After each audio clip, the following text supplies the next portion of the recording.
Bienvenue à toi public dans cette vidéo de thermodynamique sur le rayonnement électromagnétique. Donc on peut transférer de l'énergie également par rayonnement. On a vu dans les précédentes vidéos de la même playlist le transfert par conduction et par convection.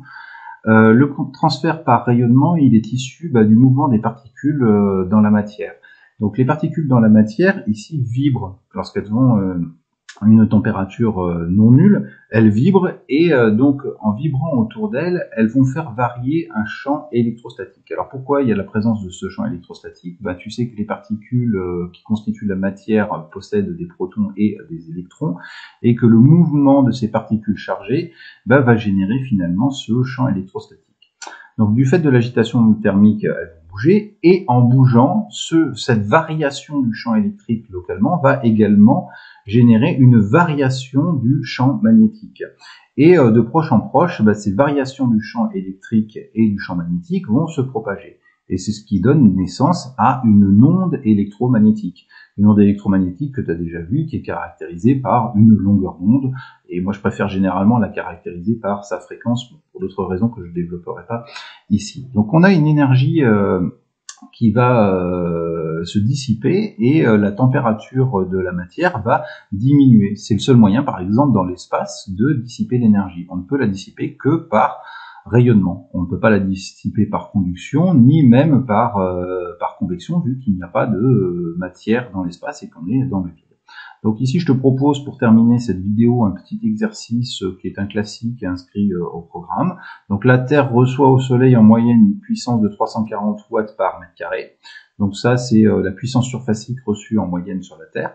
En l'absence d'atmosphère, donc sans effet de serre, la Terre redissiperait cette énergie intégralement vers l'espace sous forme de rayonnement.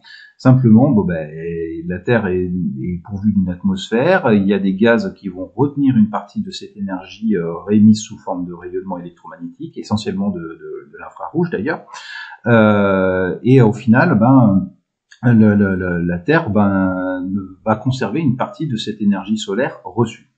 Alors ici, quand on distingue les trois grandeurs qui sont ici, PS c'est la puissance solaire reçue, on retrouve les 340 watts par mètre carré que j'ai décrit juste avant. On a la puissance dissipée par l'albédo.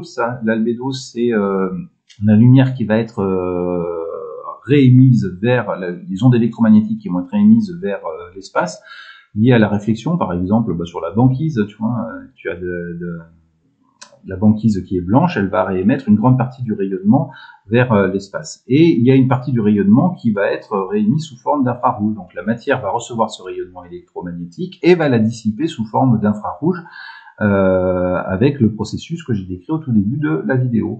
Donc la puissance dissipée par rayonnement infrarouge, puissance surfacique, excuse-moi, dissipée par rayonnement infrarouge, elle est de l'ordre de 240 watts par mètre carré.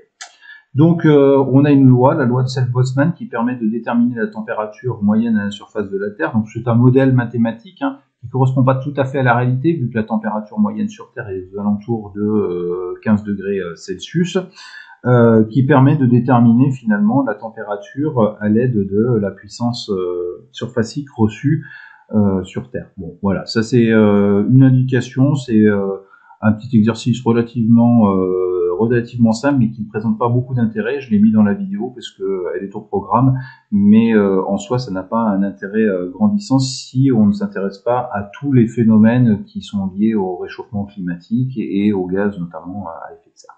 Voilà, écoute, je te dis à bientôt dans une prochaine vidéo sur la thermodynamique.